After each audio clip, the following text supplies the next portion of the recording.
What's going on, guys? Welcome back to the channel. Today we're going to do a little driveway repair. I've got a rock driveway, and in the wintertime every year after snow plowing and all the freezing and thawing, ice, all that kind of stuff, the driveway gets destroyed. It gets obliterated. And instead of bringing rock in every year like I see a lot of people doing, I got this guy. I got this 3-point rake attachment for my tractor here. This is a Kubota L3901. It's a real light attachment. It can go on the B series and go on real small tractors.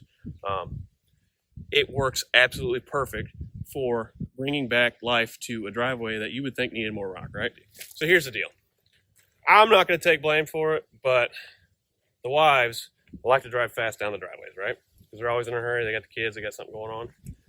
So when they blast down the driveway, they either turn the rock to dust or they throw it out in the yard or up against the sidewalls of the yard. So this thing does really well is kick it at 45, bring all the rock back in the middle of the driveway. It keeps the potholes from coming.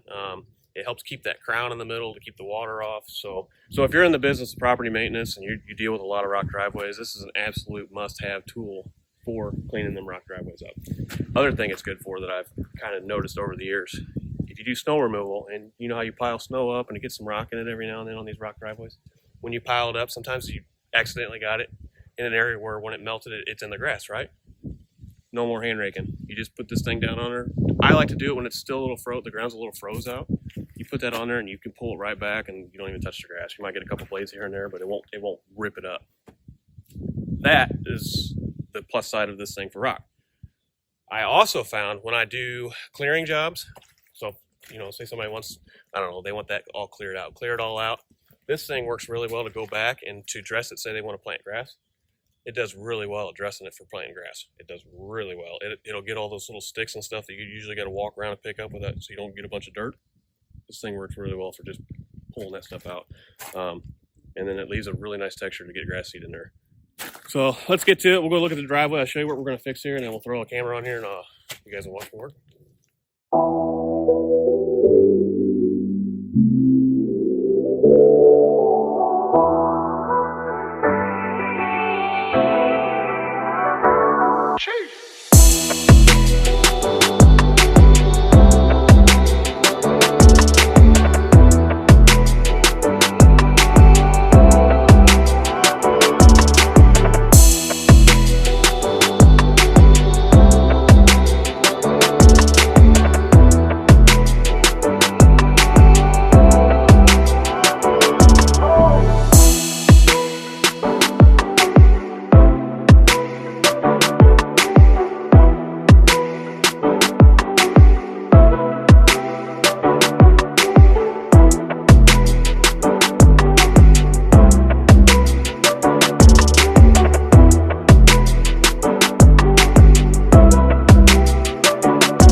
I'm doing is I'm working all the excess rock that I have piled up over here. I'm working it to this side where it's a little lighter. As you can see, I just did it a few times. This is like all mud right here. It's got a little bit of a base, but it's all mud. Let's go ahead and watch this tractor. Go ahead and fill that in.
There's the rake. There's how I use it. There's how I keep my driveway, I don't know, cultivated, I guess you call it. That's how I keep from buying rock over and over and over again. It does really well. So as you can see in the video, it was pretty hard packed and pushed to the sides when we started, and now at the end there it's all back on top and the water has a place to go. It is freezing and thawing, so there's a little more water out there now than there was. But once that's gone and that dries out, that stuff will turn hard like concrete, like it always does. So pretty happy with it. It's one of my favorite purchases for this tractor. I don't use this tractor for a whole lot other than mowing. I got the skid steer, so I don't really need it. But this attachment on this thing, with the way it floats and everything, it works great. And it's pretty quick, you know. It's not a track machine. So if you guys are looking at getting one, I highly recommend it for rock driveways if you're in that business or if you have one. This thing is my go-to thing. I hardly ever take it off this. So I really recommend it, mostly because it's super cheap. I got it. I'll put a link in the description below on which one I have here and how much I paid for it. I don't remember off the top of my head, but I want to say it was less than $1,000. And those roads, those roads levelers and scrapers or whatever, they're like $3,500 and stuff. So forget all that. This thing works just fine. It works great. It's paid for itself like 4 times. So maybe this summer I'll bring some more rock and some top dressing, and then we can take this and spread it out. It works pretty good for that too. It works good for if you're going to do a seed job or anything like that. Running this thing over the dirt creates a the tine spacing creates a good seed bed for when you seed in straw. It also does really well if you just land clear something and you got a bunch of sticks and roots and stuff piled up. You can use this thing and sift it, sift through your dirt piles or whatever, and clean all that crap out without taking a bunch of dirt with you. So it works really well. It also, I tell you what, ditches. If you got a bunch of ditches you need to clean out and they're just full of crap, if you back down in there, drop that in there, and pull it up, just keep doing that. It does really well getting the leaves and sticks and crap out of there. I got a ditch over here that I do that with probably once a year after like a hard rain in the summer. So that's another reason. I mean, there's endless possibilities with this thing. I just keep finding things for it. The thing works really well. I mean, I want to get a skid steer attachment for it, get a blank plate so that I can mount it on the skid steer and use it for some stuff. But other than that, if you guys don't mind, I'm sorry, it's stupid wind day out. That's why we're doing it in here. Hope you can hear me, but if you don't mind, smash the like button on the video. You know how Matt East Creek always says it takes a lot of time to put effort into these videos. So, this is a 2-hour process doing this when I really probably could have done it in a half hour. But I was filming it for you guys so you can see how I use it. So please smash the like button, really helps the channel out. Subscribe to the channel. We're always doing something cool on here, trying to do something different, trying to be different than other people a little bit. I don't want to be out there copying everybody on YouTube. So try my own secret sauce here, try my own thing. So subscribe to the channel for more. We're going to do something. I'm going to set these blocks here next, so you'll be seeing the part 2 of that video. And then we're going to tear that shed down still and then build that wall. So you'll see that in the next couple episodes. But stick around, and until next time, guys, we'll see you in the next project.